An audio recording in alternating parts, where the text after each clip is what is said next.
Move over, Fab 4 2.0. Good morning, angels. Good morning, Charlie.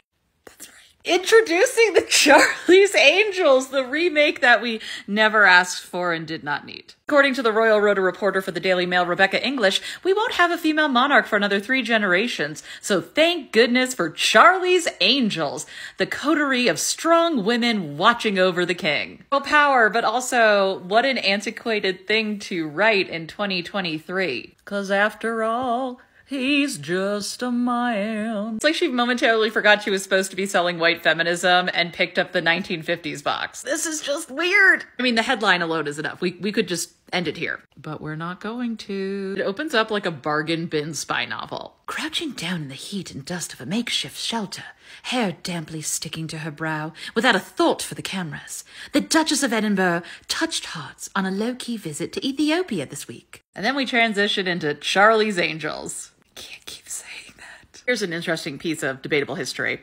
Some of our mightiest monarchs, from Elizabeth I to Victoria, cast off the historic constraints of their sex to earn their place in the history books and, in some cases, define an entire age. I think one of the maybe most misunderstood thing about female monarchs is that they are inherently feminist and pro-women. That is not always the case. Queen Victoria did not believe that she should be queen. She believed a man should be in power. He was also resistant to the idea of women taking the lead. In what way was this casting off the restraints of her sex? Listen, you don't go to Arby's expecting a tire change, and you don't go to the Daily Mail expecting a history lesson, so moving on. Then there's Catherine, Princess of Wales, who has steadily become the steel marshmallow, apparently a reference to the late Queen Mother. A little I know about the Queen Mother, I'm not sure that's who I'd want to be compared to, but okay. And then, of course, there's Queen Camilla. One of the most impressive PR maneuvers is how Camilla Parker Bowles and people around her have managed to ingratiate her so firmly within these tabloids. Queen Camilla herself, once so vilified, but whose quiet dignity and loyalty to the crown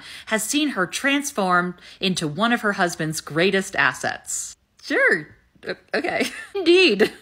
The fact that Charles's court has become so female-centric is in no small part down to his wife of 18 years, the undoubted power behind the throne. Say what? If you had told British citizens in the 1990s that one day Camilla would be the power behind the throne, there would be a revolution. This is such a crazy statement. A little quote from her source. Unbelievably, given what Prince Harry had to say about her in his book, the Queen Camilla was instrumental in bringing Meghan into the family at the beginning and trying to make her feel welcome.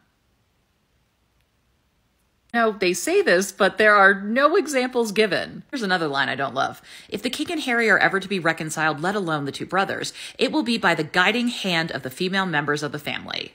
Why aren't men responsible for their own emotions and their own healing? Why is it the women's responsibility? And what are you perpetuating about the roles of women by saying this? This is honestly so cringe in 2023. Charlie's Angels. Like,